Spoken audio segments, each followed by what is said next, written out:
as I said, as we've talked about and you just mentioned, all of those things, those areas where research has been done to show that acupuncture's effectiveness.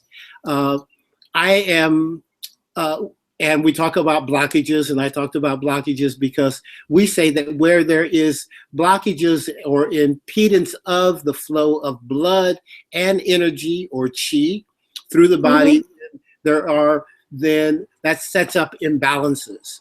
Right, and so we want to move those imbalances, those blockages, so that the balance can take place again. Harmony can begin to manifest itself again.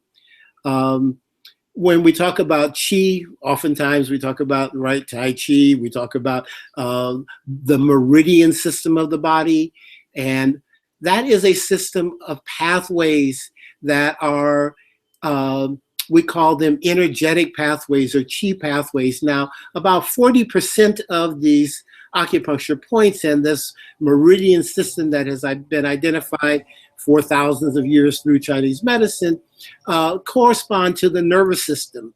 The other 60% or so, we don't have a Western anatomical correspondence to.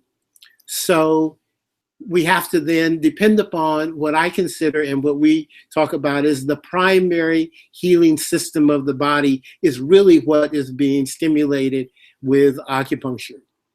And the best way I've come to explain this is this. When we cut ourselves, our body heals, yes? We've come to take that for granted. But we're taking a lot for granted, right?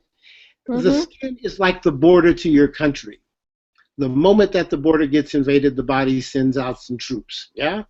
Right. A blood clotting factor to prevent you from bleeding to death, some analgesic to prevent you from going into shock, a knitting factor gets released to knit whatever skin is there back together again, some white blood cells get sent to the area to seal it off so infection doesn't spread into the body, and then there's an increased proliferation of some scar tissue, we call it a scab.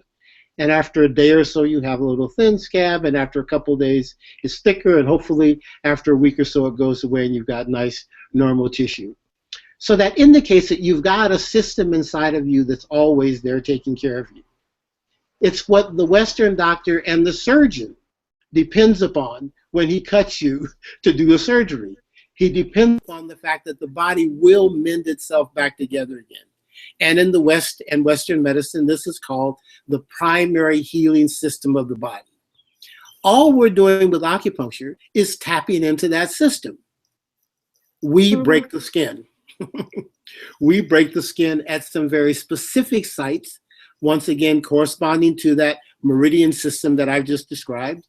And that then is a way of stimulating or jump-starting that innate primary healing system for the healing of the body. That's acupuncture pretty much in a nutshell. We could talk about it in our, vernacular and in our language of meridians and points and qi and, low points and yuan source points and all the rest of that. It doesn't mean anything to the average person. But I think if we talk about it as a primary healing system that is there and present, that we've all witnessed happen, and that we know that the surgeon depends upon, that we've actually looked down sometimes and we've got a scab and we don't even remember doing it. The body's done it for us, right? So we know that that system is in place. Now, if there is a way of stimulating that system, of tapping into that system, that's what acupuncture is.